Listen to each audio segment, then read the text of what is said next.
Hey everybody, this is going to be my last rant, and then this weekend I'm going to have a special. I'm going to do my first entry in philosophical ramblings, which is basically going to be a collection of a lot of philosophical thoughts that I have, usually during philosophy class, Foundation of Ethics, in the college that I'm at right now. So that's going to be happening probably on Saturday or Friday, something like that, and it's going to be a long video. It may actually have several parts because I've had a lot of philosophical ideas, and it's going to be very unstructured, so it's going to be probably under philosophy and miscellaneous, because it's not going to have one central topic. I mean, somewhat. I mean, they're all going to be interrelated, but I mean, I'm not like making it for a series or anything. But this last rant, is going to be on why history books piss me off, and maybe a solution or two about how you could not get pissed off by history books. So, of course, because it's a rant, I don't really have any structure, or I don't have a lot of structure, and I don't have a lot of reasons planned out. But off the top of my head, state-funded history books piss me off because obviously state-funded history books are going to be done in the name of the state and not necessarily, or done in favor of the state and not necessarily in favor of the actual truth. For instance, a lot of the ideas that happen or ideas that are talked about are misconstrued in the history, where clearly, things are a lot more important than they're saying, or they're not as important, or the players aren't as good or cool that they're trying to make them out to be. For instance, during the Native Americans, the part of the history books that always piss me off is the Native Americans, because it always underscores the shit that we did, that the government, not the fucking U.S. government did to the Native American population, which was basically trash their land, take their land, burn their villages, enforce their perception of property rights, whether you think that the land actually belonged to the natives because they moved around a lot. Some actually didn't, I believe. Could be wrong. Don't quote me on that. I'm no expert on Native Americans. But they certainly had a different notion of private property, in that they really didn't have a notion of it. But it was unfair in any case to enforce our perception of private property on other people who were living in self-sustaining communities that were not hurting other people and were not forcing their beliefs on us. It was never our manifest destiny to go across the world, exploit natural resources and people who were living there just so we could expand the fucking marketplace. This is the problem with state capitalism, and the problem that I find with history books is they underemphasize events like this that happen for no good fucking reason other than, well, we don't really want to talk about it. Like the Philippine War, the Spanish-American War, that's talked about. The Philippine War, the guerrilla war, where it was a very bloody, took a very long time. Americans didn't do so great as they did with the centralized top-down military that Spain had, even though it was very weak at the time, according to my history teacher anyway. Which I can believe, probably because of all the wars they had been in, and how much bigger England and other countries on the rise were becoming. So I can believe it. But at any rate, it seems like that the history textbooks are just made to ignore certain things. Like outright, during the golden age of capitalism, businesses ran rampant, and then government came in and mysteriously saved the day. Albeit they might admit imperfectly, but they still said if it wasn't for government, we'd be run by robber barons and corporations. Now, I don't know about them, but it seems to me that there are still plenty of robber barons out there, that bosses still have a lot of power over workers, that there's still a big disparity between contracts, that the state enforces these contracts, that the state gives undue privileges to a lot of bosses and corporations. It does not seem like the government, in collusion with big business, actually did anything. Joseph Stromberg's The Role of Monopoly Capitalism in the State in the American Empire, as well as theories on Austrian and Marxist theories on capital, or a synthesis, or something like that, by Kevin Carson. Those are two really great reads. I've also heard The Triumph of Conservatism by I cannot remember his name. But those books, they're really good at revisionist history by Gabriel Kolko. I just looked it up, of course. But by Gabriel Kolko, I've heard that's really good too. I really want to read that. But all three are really good at revising history and saying, no, that's not the way it is. This is the way it is. You guys are fucking wrong.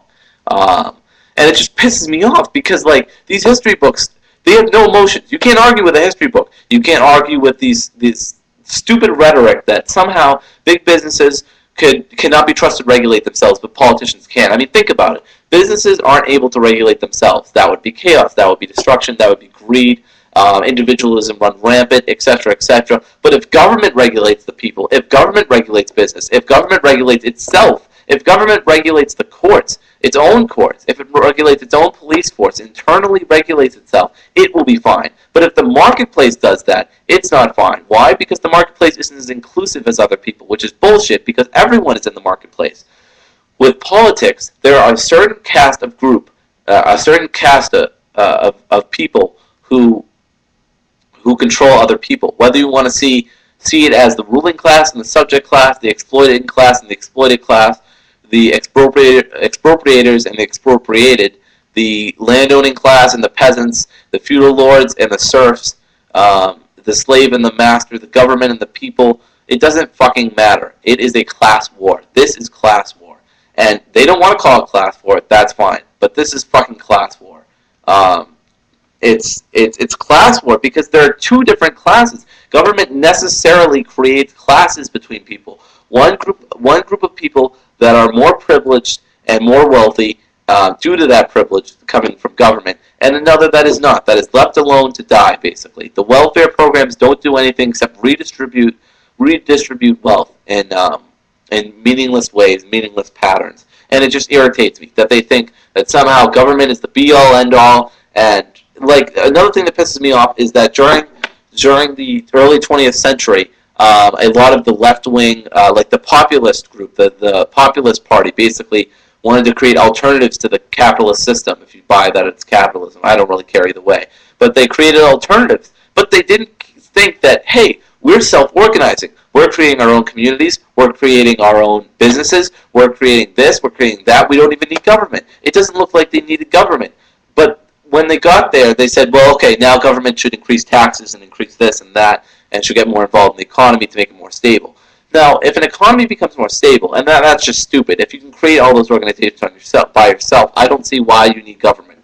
But the businesses were actually pretty well off with stability. They wanted more stability. Why wouldn't you want more stability in the marketplace? More monopolies, more cartels, more regulation agencies? That's great for business. Not just because it limits their competition, but because most of the people in the regulatory agencies are in the higher class as well. It's a class war. They're helping out the people in their class, and we're trying to do our best to help each other out in our class. And sometimes we have to kiss ass for the people on the higher class just so we can get up in the world. But it's not for them. It's for us. It's a class war. And it really bothers me that libertarians and anarchists especially deny this tradition of anarchism seeing things as a class war. Now, I'm not saying, like, I'm delving into anarcho-communism and I want a classless society, but I'm saying that government necessarily strains the idea of classes to begin with past what it should be. Of course, there should be natural divisions between people who can work hard and people who cannot work hard, and people who have certain ideas and other people who do not. But that doesn't mean we need a government to enforce these classes, because that only broadens the disparity. And history books, they just miss all of it. They just miss all of it. A few history books that I want to read is let's see if I can find it. I think it's in the other. Well, I have Howard Zinn's. I have Howard Zinn's a history of the people's history of the United States, and I also heard this other one, Renegade History or something like that. I don't remember the guy's name who posted it, but he seems to be on the right track as well. So yeah, this of course has been a lot of unorganized. I've done a lot of tangents. My philosophical rant will be a lot like this, probably, but it won't actually be a rant. I just want to kind of talk about certain subjects. But I did want to vent anyway. A lot of the same personal stuff that I talked about in the last video is still going on, and so I felt like I should vent anyway. But that's really about it. I mean, I could go on and on about why I don't like history books. The basic points is that they're funded through the state, so they don't really have a reason to question it. They don't really have the oppressed views as much as they try. They don't emphasize events as much as they should. They don't really go over. They just kind of skim past it, even really important events. They de-emphasize things, or they overemphasize things that aren't really that important. and they just really miss a lot of points. They just state-funded history books have always frustrated me, especially for Native American history and the business history, and just missing the complete point of a lot of things. And you have to empower yourself. You can't rely on leaders. You can't rely on gods, and you can't rely on all this stuff to empower you. You have to empower yourself. And if you empower yourself through other people voluntarily, that's fine. But don't be dependent on them. Don't, it's never a good idea to be dependent on things. You can have things to be dependent on, but don't be so heavily dependent on that when it gets cut off, you can't even function, because that's no way to live. So I want to get off. I want to end this video here before I go on more tangents. But I mean, I have probably plenty more to say on this, but history books really piss me off.